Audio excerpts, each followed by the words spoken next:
Hi, well, back in New Zealand, and I've this is 4 or 5 days into being back. I've had the dreaded Las Vegas lurgy since I've been back, which is why I look like this. I always look like this, but I look worse than normal. Um, the sore throat, cough, headaches, aches, COVID, possibly. I don't know, but the dreaded lurgy that you get when you come back from Vegas through too much drinking and too much smoky atmospheres and burning the candle at both ends. But anyway, I'm back. So what I'm going to do is go over. Hopefully now I'm going to flip up the picture of the weekly summary, and because that was the most important part of this trip was the budget, or one of the most important part. Obviously, there was other important parts I'll go through in a minute, but for now, I'm looking at the budget. So, going through, as you can see, I had a really good start. By 3 days in, I was $446 up. Gambling was going well. Food was all going on my resort credit. Free drinks were flowing, so there was no need to buy drinks. We had that big win on the first day, of course, which pretty much paid for that first night, which was pretty mad. We literally just spent all of it on drinks and just basically just went mad. But so the first sort of that big win at the start just took care of that first night, which would have been horrendous had we not got that win.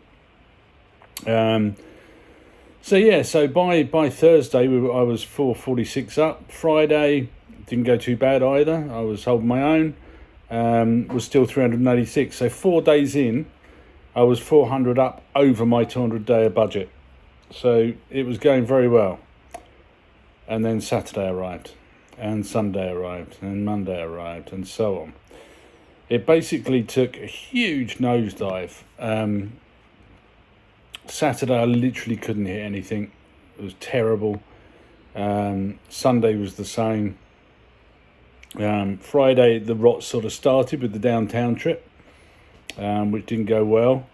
But, we were only doing $20 a casino each, so it didn't break the bank. I just spent the budget, as it were, and a little bit extra on taxis and stuff. But yeah, Saturday, Sunday and Monday just killed me. And that sort of left me, in the end, so I'm going to have to move this so I can see it, $1,523 down for the trip. Now, I said $200 a day, that's $1,400, so that's pretty damn close. My summary of that would be, for the first 3 or 4 days, I didn't even notice I had a budget. I was gambling 5-6 hours a day, drinking everything I wanted, eating everything I wanted. Didn't even notice I had a budget. It was going really well. But as soon as I hit that losing streak, well, it got a little, to be fair, a couple of days, I think by the Sunday or the Monday, I was a little bit over losing and thinking, I was putting $20 in the machine, losing it, thinking, well, it's going to be another one of those days then. And it got a little bit depressing. I sort of, I think the trouble with a lower budget is not that it's low. You can easily spend days in Vegas not spending much money. I'm not saying you can't. It sounds awfully presumptuous of me to say you can't do Vegas on a budget, because you can. And I did. But it's very difficult when you've been there a lot and you're used to doing Vegas in a certain way and you're used to gambling, to have that sort of thing where, you're betting the minimum amounts, 50 cents, 75 cents, $1 a spin. You're 100 down in minutes, and then you're facing $100 for the rest of the day, and it could be 10 o'clock in the morning. And I don't think, I haven't really been in that position for a while. Normally, if I've started losing, I've gone up, I've gone for a walk, watched a bit of telly, knowing that I've got backup, knowing that I can just go and reload for the evening. But yeah, it was tough, because once you've lost half of your budget for the day, and it's still quite early, and it's very easy to lose half of $100 in Vegas, then it's quite difficult to do it as a gambling trip. So yeah, the budget was tough. We had the best first night, the best second night, great third night, fourth night was still okay, was going well. Then it headed down. It had to. To be fair, it had to. You know, I don't do winning trips. I know other people do, but I don't do winning trips. I do generally losing trips. But I generally lose what I can afford, and I guess this time, you know, I stuck pretty much to the budget, so I just lost what I took. But it's one thing to go with the budget and say I'm going to spend it, it's my holiday. It's another thing to be constantly thinking about it, and I'm never normally constantly thinking about it, but certainly for the last 3 days I was constantly thinking about how much money I had left. And certainly as you get through the week as well, when you start, you've got your full $1,400. You sort of know if you go $200 down, you've got $1,400. You just take another $200 out and go for it. And I was sort of in that position on Saturday when the rot set in, where I could well have. I went back to the safe, got extra money out because I'd been winning, so that was good. And then Sunday I did the same thing, and Monday I did the same thing, and so by sort of that Monday and Tuesday were quite subdued because there was next to nothing left. There was there was nothing to go back for. You know, if I went back to the safe, there was nothing in it. So yeah, it was difficult, that part. So that's the budget. I'm just going to go over the other part of the budget, which was the fact that I've been on 2 trips this year. So that gives me quite a good insight as to sort of my gambling trip. Now, I actually didn't lose much more or much less than I did on the first trip, even though my spend was much higher. But it felt like more of a losing trip because it ended so poorly. But anyway, enough of that. So the two trip summary. What I've done is looked at all the MGM, pulled up my my tax summary from the MGM Resorts website, and pulled out where I did the best and where I did the worst. So of the MGM hotels, this is the May trip and the November trip, most of my money was spent in Cosmo because we stayed there, and Excalibur because I stayed there. So those 2 hotels, Excalibur came out at 88%. So 12% of everything I put in I lost. And Cosmo came in at 89%. So 11% of everything I put in I lost. Now that's sort of, it's below what they advertise. I'm not completely convinced that those machines are set at what they advertise them to be, which is somewhere between sort of 91-93%. But they were the 2 that I mainly gambled in. And look, if I lose 10% of what I gamble, then I think that's fair enough. That's the cost of the entertainment. So they were the 2 main hotels. Of the others, Aria, I stood at 110%, so I won at Aria. Bellagio, 47%. Now, I gambled quite a bit at Bellagio, and I won 47%, so half of everything I put in I lost. That's quite a shock, and probably the reason I won't be gambling much there. Luxor, not much better at 65%. Mandalay went right down this trip. It did well the first trip, but not this one. That's down to 68%. The winners were MGM Grand, mainly because of the good day I had this time at MGM Grand. That was 119%. New York, mainly because of the big win there. That was 110%. Park MGM didn't lose anything, flat 100. But yeah, so in all, my total percentage over the 2 trips came to 89%. So 11% of everything I put in, I lost.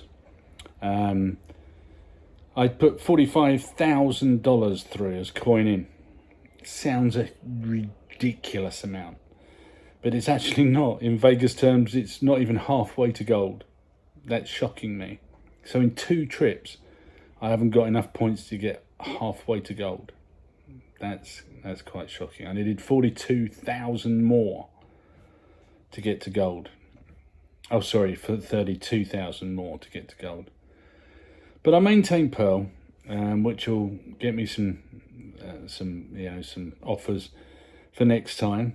But yeah, so 89%, not terrifically good, not as lucky as some by a long shot, but not terrible. At the end of the day, I'm losing 10% of what I put in, and I'm enjoying it. So that's the main thing, I guess. As for the slots this time, they were really tough. Obviously, I played roulette, played craps, played a bit of blackjack. That was all okay.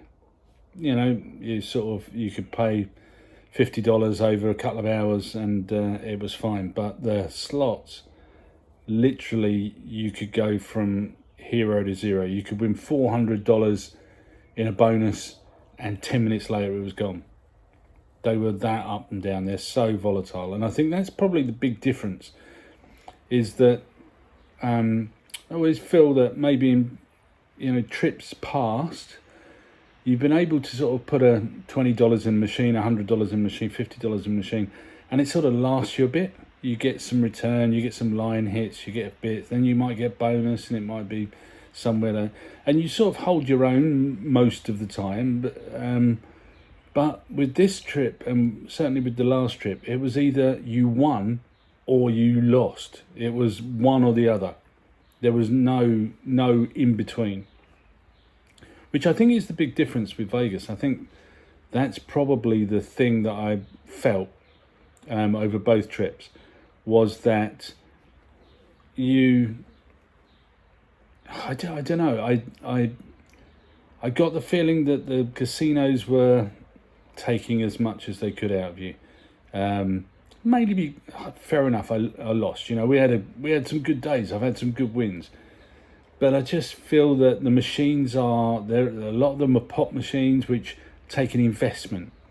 You know, if you go on a pop machine, or in fact you go on most machines, you don't put $20 in and win on the first spin.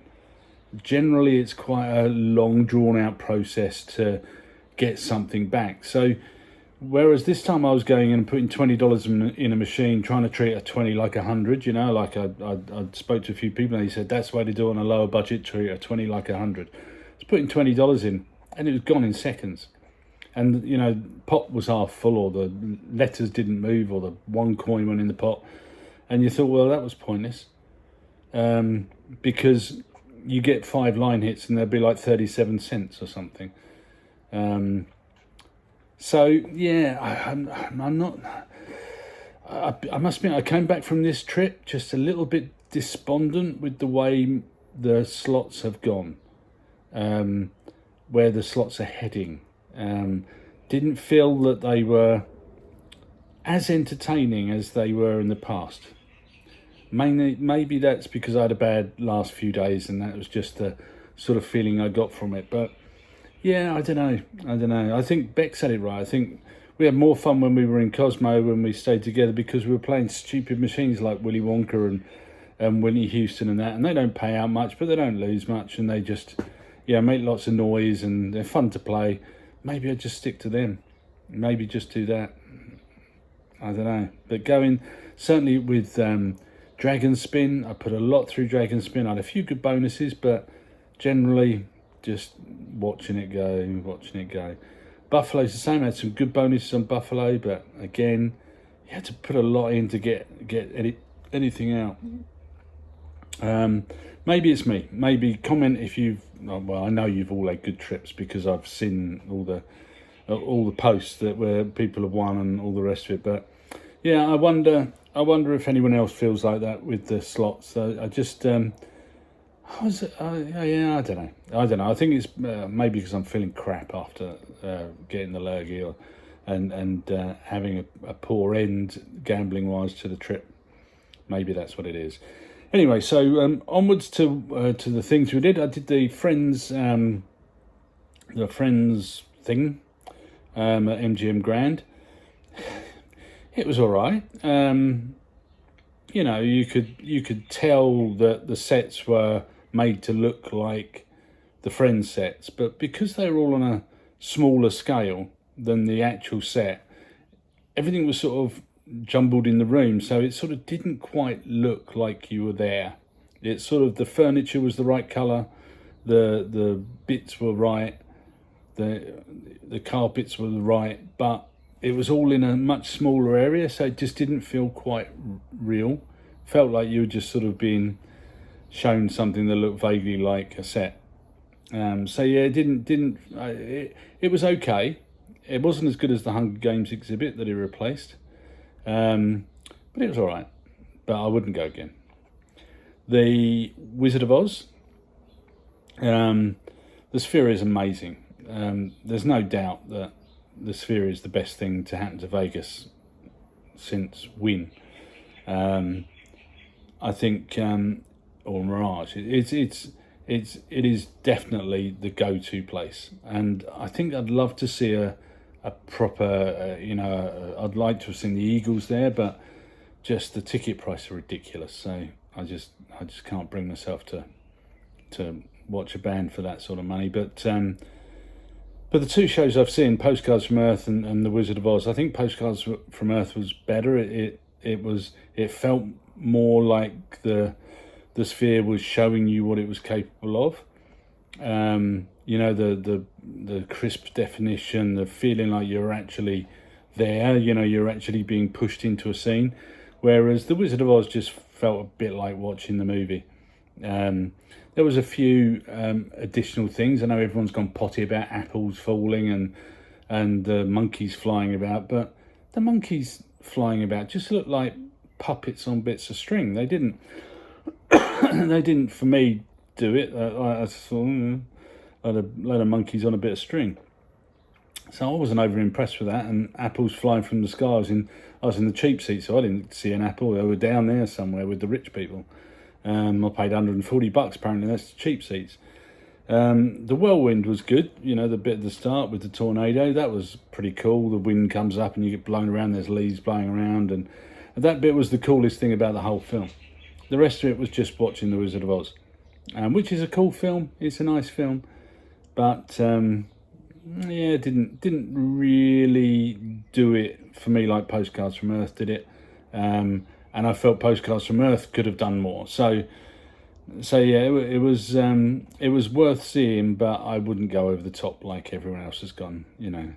Unless you're some big Dorothy fan, or some big Wizard of Oz fan who dress up and do all that sort of stuff, then it would be really special. But I like The Wizard of Oz like anyone else does, watch it at Christmas. But I wasn't, I'm not a huge fan. So yeah, it was good. It was worth going to, but it was only worth the cheap ticket that I got. What else did we do? Big Elvis. Big Elvis was really good, actually. It's free.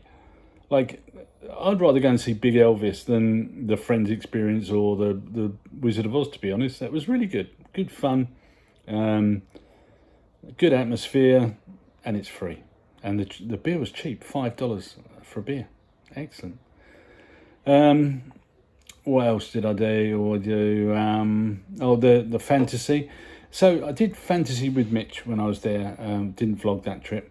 And they had a magician and a comedian and the girls all dancing and doing their thing as well.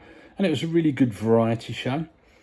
This time it was basically just a singer and the girls doing the girls' thing. So I was a bit disappointed.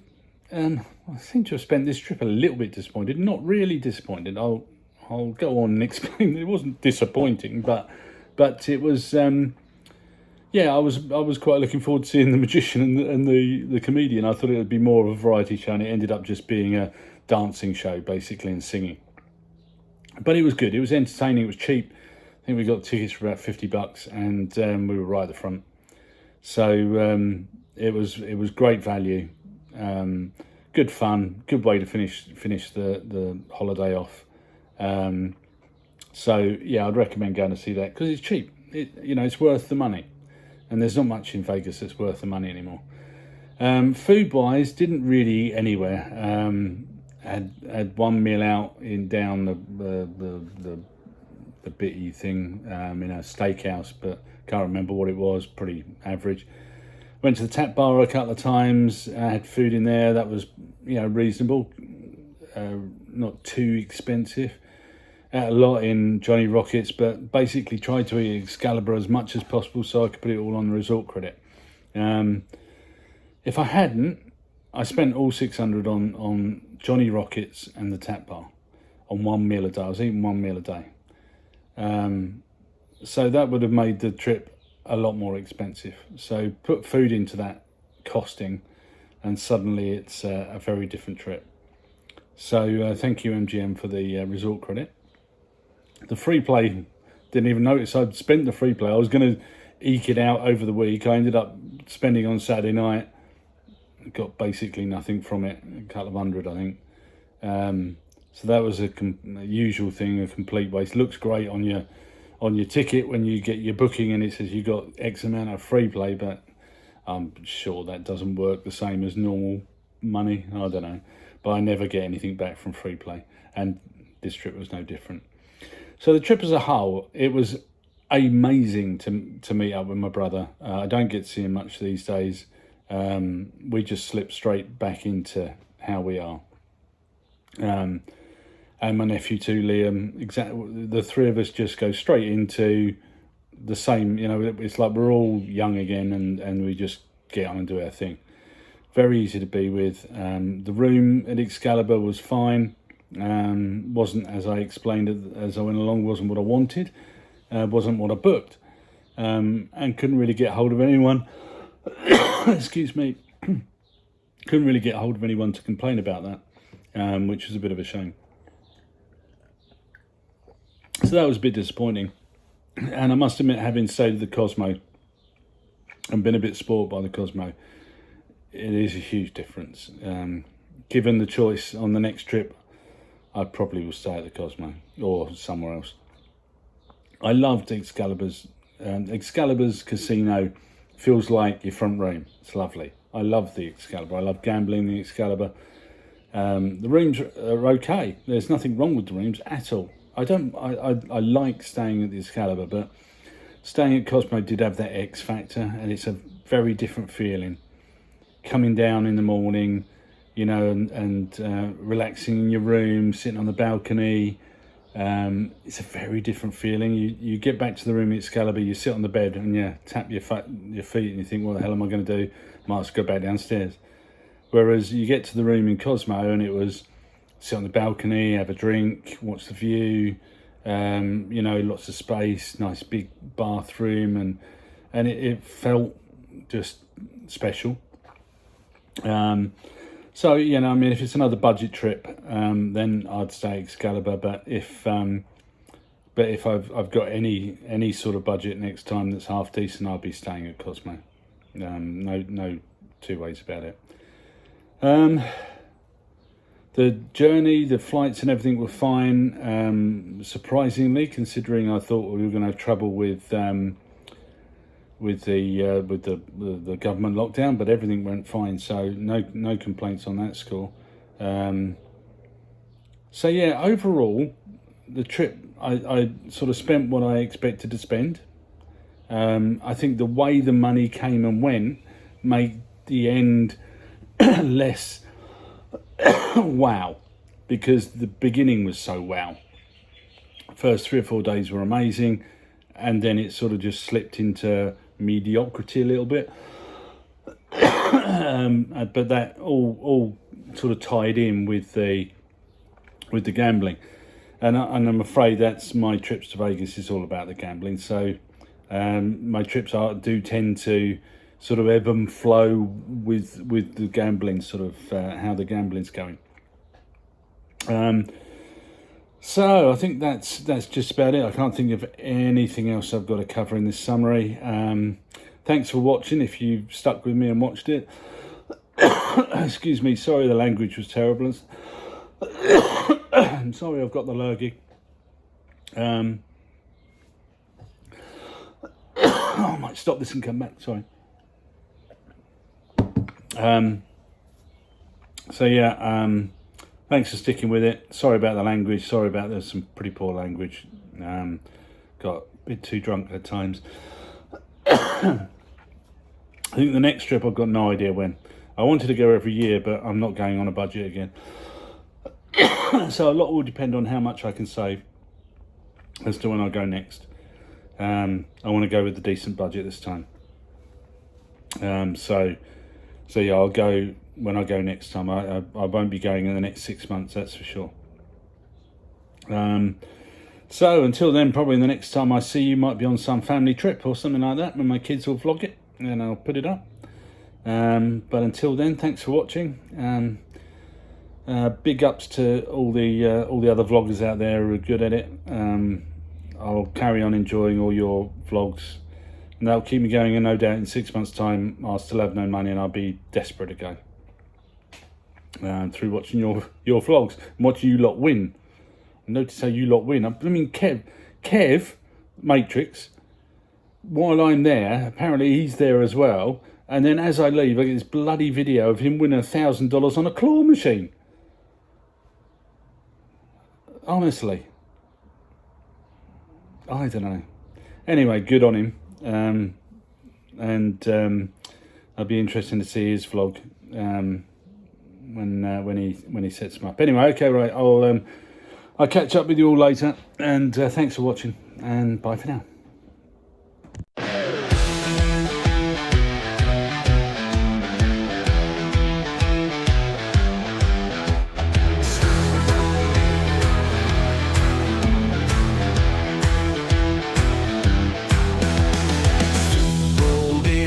The grin so wide, pocket full of plans he couldn't hide. Neon lights painted sins on the strip, dice in his hand and a drink on his lip. He said, luck ain't real, it's all a game. Win or lose, it ends the same. That's doing Vegas, breaking the rules. Cards in his hand, playing the fool. That's doing Vegas, out on the run. The house always wins, but he's having his fun.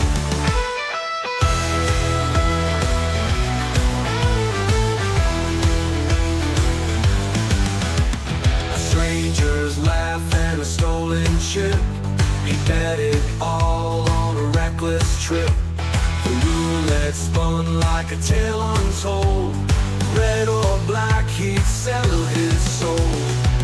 Stu's anthem was the slot machines, a broken tune for broken dreams. He chased the ghost